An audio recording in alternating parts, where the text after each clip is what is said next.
Ал достар, менің YouTube каналыма қош келдіңіздер. Бүгін айна жол айтқандай трицепс көрсетеміз. Қол үлкен болу үшін, ана жол бицепс деген кезде айтқанбыз. Қолдың объемын өсіру үшін, үлкен болу үшін бицепс емес, негізі трицепс керек деп. Қолға ең үлкен объем беретін трицепс. Больше площади. Мына жерден бастап, мына жерге дейін айландыра. Бүгін трицепстің тренировкасын көрсетеміз. Ең эффективный упражнениялардың, олардың қалай дұрыс жасалу керек екен, техникасын, тонкостарын бәрін айтуға тырысамын. Кеттік. Ал енді бірінші жаттығу. Мынау тағы да қыздырамыз, разминка. Жеңіл веспен, орташа вес дейікші.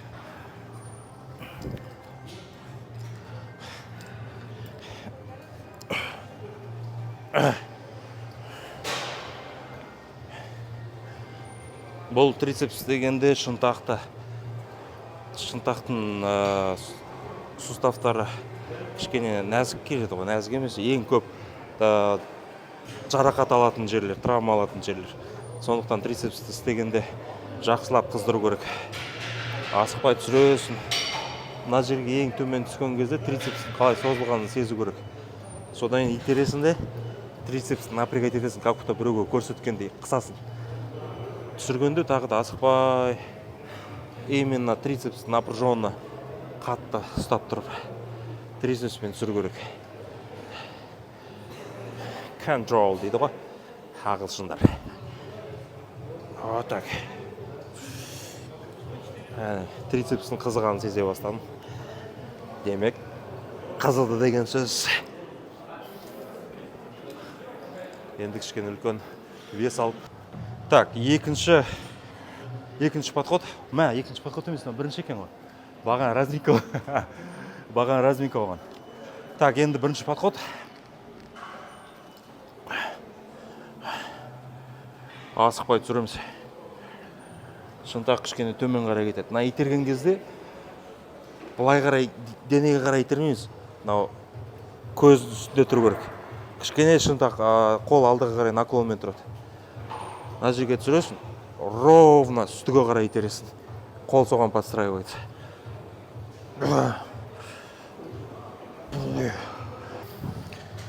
Енді қараңыздар.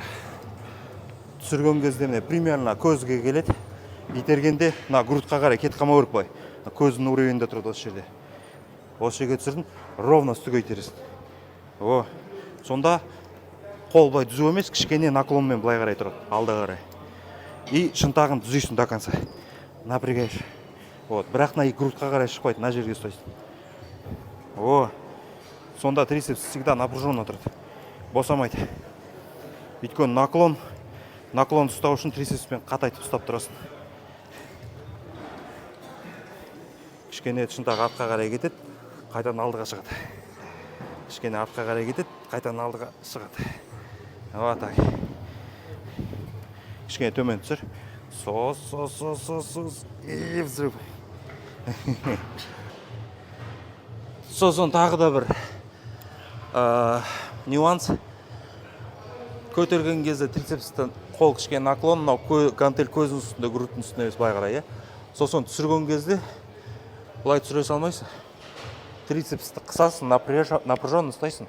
Сол напрягать еткенге түсіресің ғой, трицепс босамайды. Ұстап тұрып, асықпай. Больше вниманияны көтергенге емес, түсіргенге қалдыру керек. Түсіргенде напряженно ұстап тұрып түсіресің. Итерген кезде ол өзімен өзі будет напрягаться етеді, өзімен өзі. Хочешь, не хочешь. Түсірген кезде өзің напрягать етіп тұрып, трицепспен именно түсіру керексің. Итересің, қысасың. Сосын шынтақты не обязательно былай ұстау. Бәрі жерде айтады ғой, былай ұстау керек деп. Ол зависит от того, что ты хочешь. Былай ішке қысып ұстасаң, на ішіне кетеді. На жерге кішкене больше осын чувствуешь. Маған, например, мынау керек сырты. Менікі шынтақ кішкене жанға қарай жүре береді былай. Өйткені маған солай керек. Кеттік. Екінші подход. Түсіргенде ұстайсың. Напрягать етіп тұрып. Итересің, напрягаешь. Екеу. Созып барып итересің. 3 4 5 6 8 9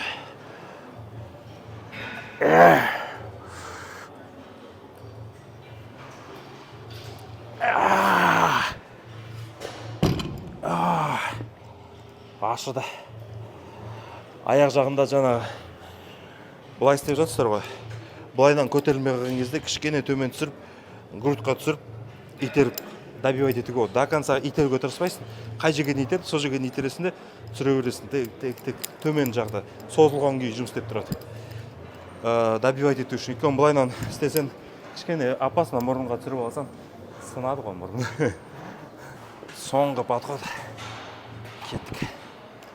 Мощно до конца берілмей істеу керек. 8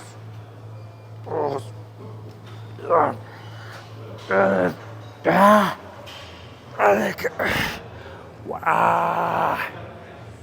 жанды ғой. Осылай трицепсті жанғанша істеу керек. Соғанға дейін еще уметь надо доводить. Давай, мощно. Асықпай түсіреміз. Держишь. Трицепспен ұстап. Итересінде напрягаешь. Трицепс напрягай, потом итер. Ага.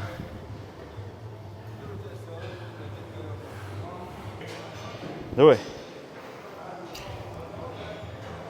Так.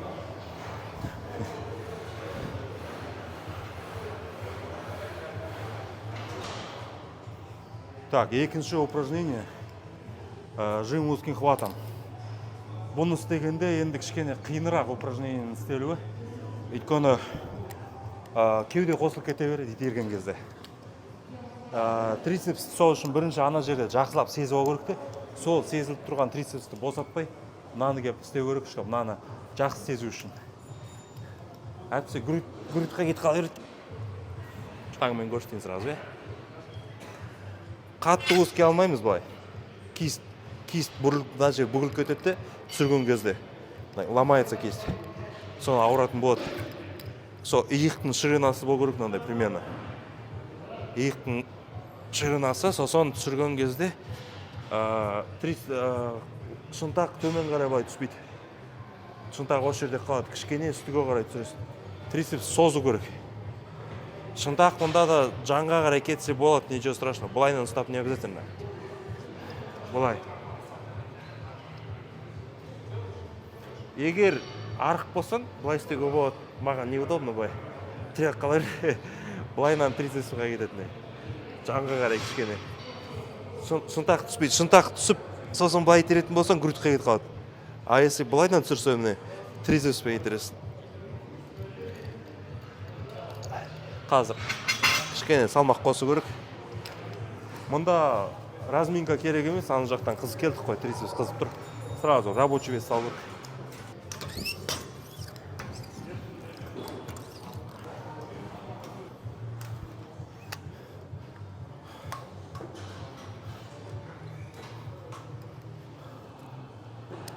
Кеттік бірінші подход. Трицепс су қалмай тұрғанда. Егер ана жаттығудан кейін трицепс су қалса, мына жерде қайтадан трицепс ұстау қиын болады. Грудқа кетіп қала береді, сол үшін суымай тұрып істеу керек. Шынтақ төмен түспейді, осы жерде қалады. Трицепс до конца созылды. Содан кейін напрягать етіп, трицепспен итереміз. Трицепс созамыз, итереміз трицепспен.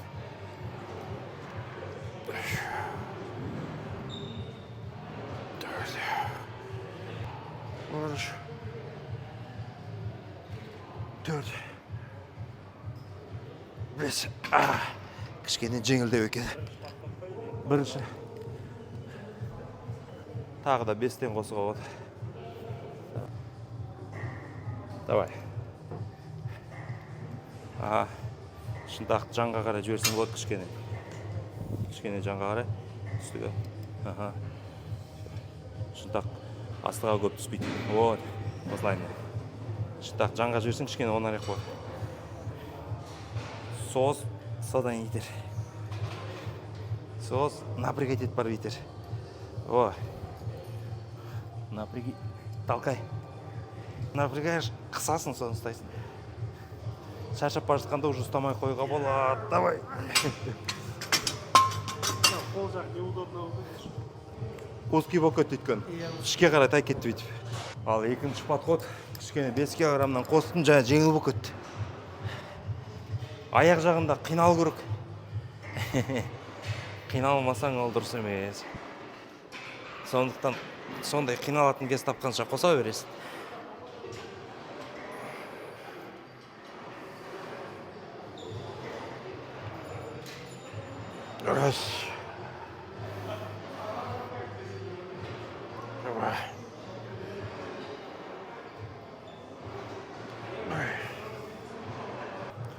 Шындақ қатты төмен түсірмейсің, осылай о так.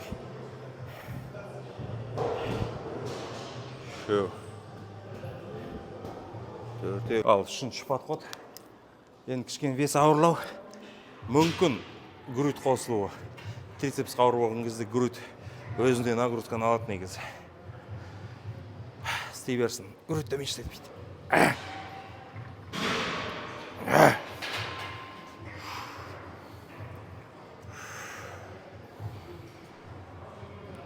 Раз.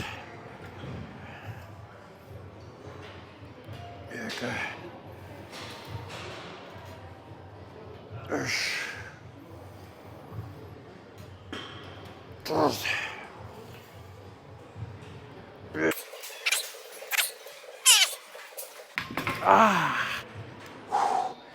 О, вот это нормальный вес. Аяқ жағында кішкене грудь қосып кетті. Ну, грудьсіз никак. Ауыр беспен істегенде.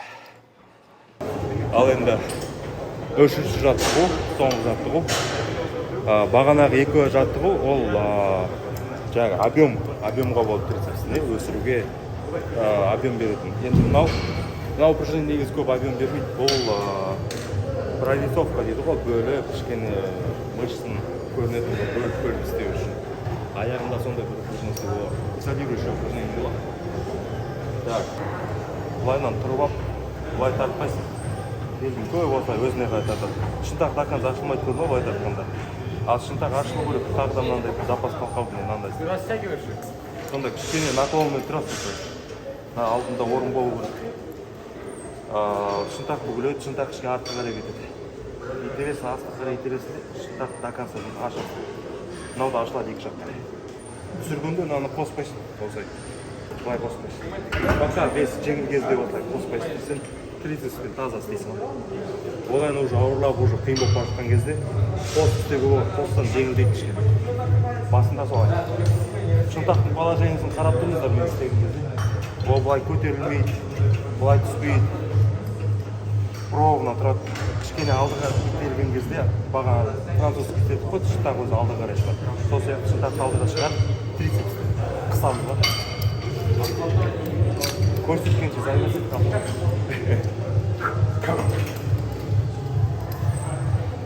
түсіргенде асықпай, түсіргенде ұстаймыз трицепспен напряженно. Бос жібере салмаймыз.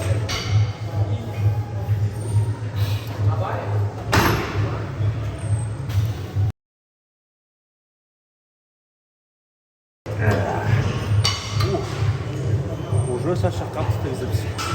Алардан кейін ауыр кетіп жатыр отыр. Шынтақ кішкене артқа қарай кетеді. О, астық айтерген кезде шынтақ түзейсің де қысасың. Түсіргенде асықпай.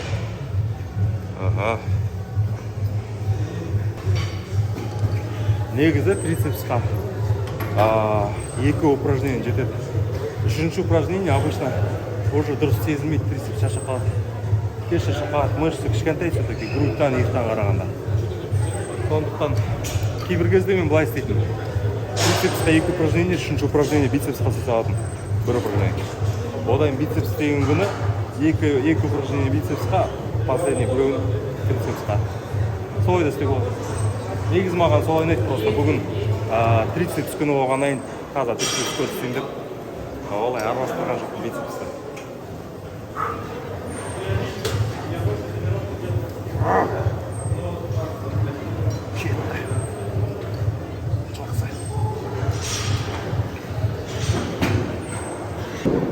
Трицепс мощный болып келе жатыр.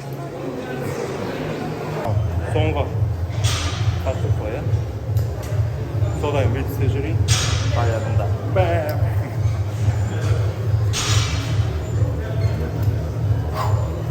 Ал, соңғы подход, соңғы уже негізінде шын айтсам, кішкене уже сезіп тұрған жоқпын. Трицепс шарша қалды. Качествоға істесем 2 упражнение жетеді деген сол ғой. Сағып қойып отыр кішкене.